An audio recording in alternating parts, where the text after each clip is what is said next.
family had lost everything their happiness, their first child. After losing the baby, it felt as if their entire world had collapsed.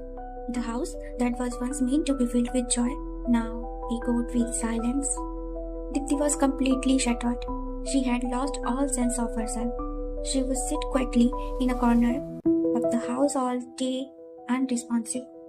The doctor said that unless she let herself grieve openly, she would remain in this state.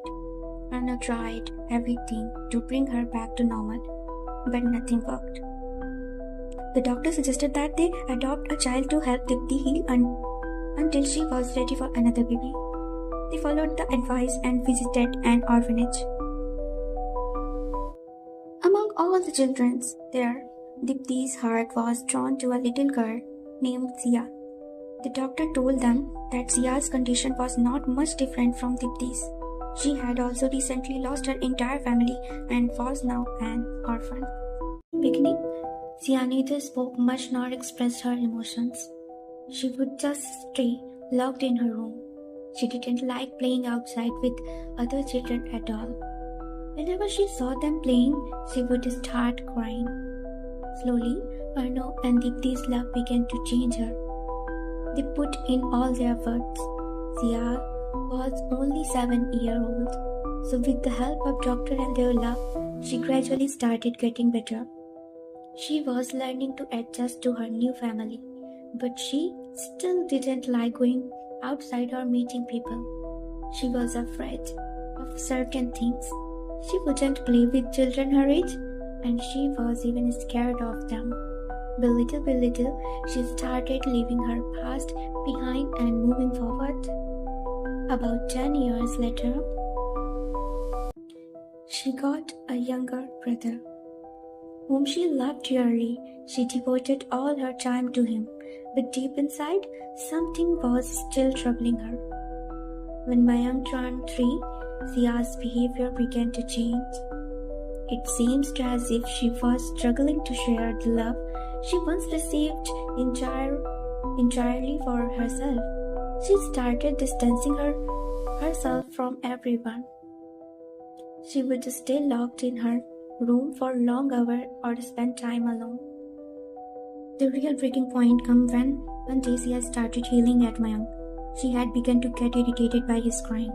She would stay awake all night because something strange was happening to her. She had started hearing voices.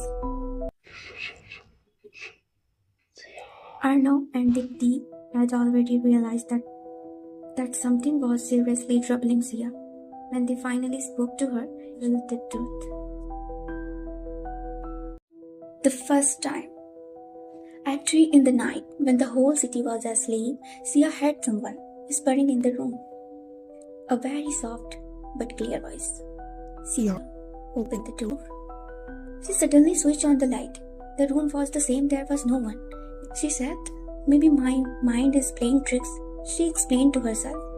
But then, every night the same voice started coming.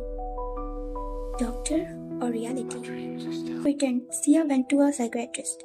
The doctor said, "It's just your mind. You lack asleep. This happened due to overthinking." Sia believed him. But then, something strange happened. The voice started changing. Now it was not just a whisper. Now someone would call her name, laugh, cry, and sometimes screaming in anger. Is this my mind or reality? Am I sick or something else going on? The last night. That night Sia mustered up the courage to ask, "Who are you?" There was no answer for a will. Then someone said in a very soft voice, "You are the one calling me?"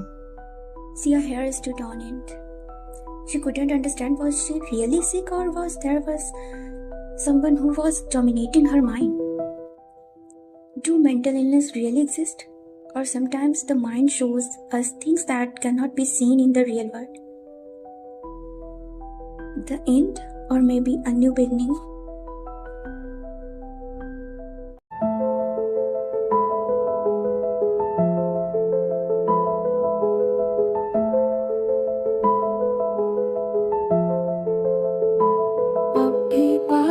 है सपने हमारे, कहाँ चले गए वो लम्हे हमारे। खामोशियाँ बातें तेरी ही करती है अधूरी, बातों को जैसे पूरा करती है रोता आसमां, बहुत रोता है